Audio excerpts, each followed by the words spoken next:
Welcome back ناظرین کرام، ہم ذکر کر رہے تھے میلاد النبی اور عید میلاد النبی صلی اللہ علیہ وسلم کا۔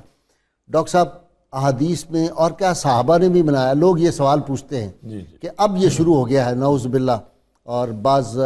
سمجھ کی بات ہوتی ہے۔ میں کسی کو ایکیوز نہیں کرتا، یعنی یہ نہیں کہنا چاہیے کہ فلاں آدمی جو ہے وہ ہم سخت لفظ استعمال کریں۔ دیکھیے، سمجھ کی بات ہے، کچھ لوگوں پہ کرم ہوتا ہے، ان کو سمجھ آ جاتی ہے، بعض کو نہیں سمجھ آتی، تو ہمیں بڑے محبت اور پیار سے ان کو سمجھانا چاہیے کہ یہ نعوذ باللہ کوئی بدعت نہیں ہے، یہ تو دن شاعر اللہ ہے، اللہ کی نشانیوں میں سے ایک نشانی۔ یہ فرمائیں کہ صحابہ نے ملایا میلاد۔ اس سلسلے میں صحیح مسلم شریف میں بڑی مستند حدیث موجود ہے، بہقی نے اس کو شعب ایمان کے اندر بھی ذکر کیا ہے کہ ایک موقع پر مسجد نبوی شریف میں ایسا ہی اجتماع منعقد تھا، تو ہمارے آقا صلی اللہ علیہ وسلم جب وہاں تشریف لائے، آپ نے صحابہ کرام رضی اللہ تعالیٰ عنہم سے پوچھا، ما اجلسکم، یہ جلسہ کیسا ہے، یعنی کس محبت نے تمہیں بٹھا رکھا ہے، موضوع سخن کیا ہے؟ وہ تو فرش پہ بیٹھ کے عرش کی خبریں دیتے ہیں، لیکن آپ کے پیش نظر حکمتیں یہی تھیں کہ آج میرے پوچھنے سے میرے صحابہ جو جواب دیں گے میں تصدیق کروں گا، تو وہ قیامت تک کے لوگوں کے لیے ایک جواب بن جائے، تعلیم بن جائے، تعلیم ان کی ہو جائے۔ تو ہمارے آقا صلی اللہ علیہ وسلم نے جب یہ پوچھا تو صحابہ کرام رضی اللہ تعالی عنہم نے جواب دیا کہ جلسنا ندعو اللہ ونحمدہ علی ما ہدانا لدیننا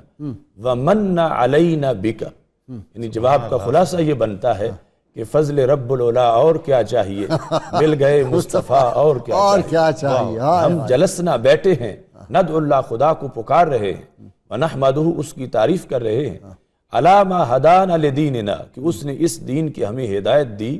ومن علینا بکا اور محبوب تمہارے صدقے ہم پہ کرم کیا، آپ صلی اللہ علیہ وسلم کی آمد سے جو ہم پر احسان ہوا ہے، ہم اس احسان کا ذکر کر کے اللہ کا شکر ادا کر رہے ہیں۔ سبحان رسول اللہ صلی اللہ علیہ وسلم کی جلوہ گری پر اللہ تعالیٰ کا شکر، یہی محفل میلاد ہے۔ صحابہ کرام رضی اللہ تعالیٰ عنہم جب اس موضوع کی محفل کا انعقاد کر رہے تھے، وہ جلسہ نہ فضائل نماز کا تھا، نہ مسائل زکوٰۃ کا تھا، کہ رسول اللہ صلی اللہ علیہ وسلم کی آمد پر اللہ کے شکر کی ادائیگی کا جلسہ تھا۔ تو ہمارے آقا صلی اللہ علیہ وسلم نے جب یہ جواب سنا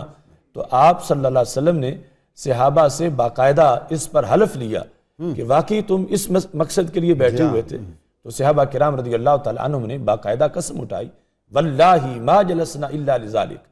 خدا کی قسم ہم اسی مقصد کے لیے بیٹھے ہوئے تھے، ہمارا اور کوئی مقصد نہیں تھا۔ اس پر ہمارے آقا صلی اللہ علیہ وسلم نے صحابہ کرام رضی اللہ تعالیٰ عنہ سے جو حلف لیا، چونکہ اس پر بھی کہہ سکتا تھا کہ اگر انہیں پتا تھا تو حلف کیوں لے رہے تھے، اگر اتنا علم تھا، تو آپ نے اسی محفل میلاد میں اس اعتراض کا جواب بھی دیا، فرمایا لم استحلفکم تہمہ، جو میں نے آپ سے حلف لیا ہے وہ شک کی بنیاد سے حلف نہیں لیا، مجھے یقین تھا کہ جو تم نے بتایا واقعے کے مطابق وہی ہے، لیکن اصل میں تمہارا ایک انعام آیا ہوا تھا میرے پاس، میں اس کو بانٹنے سے پہلے تم سے اقرار کروا رہا تھا،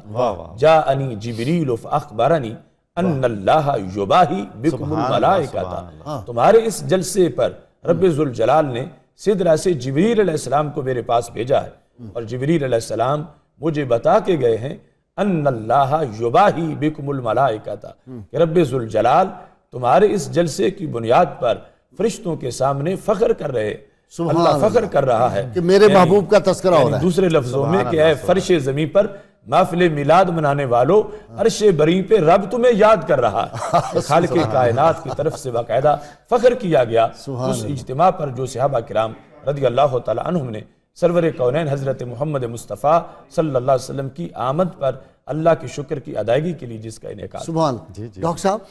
محفل میلاد اللہ کریم فخر کر رہے ہیں اپنے بندوں پر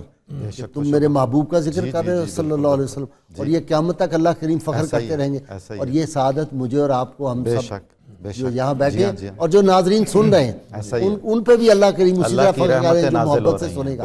اچھا، روح کیا ہے محفل میلاد؟ حضور اجازت ہو تو پہلے جو ایک بات تھی اس میں تھوڑی سی رہ گئی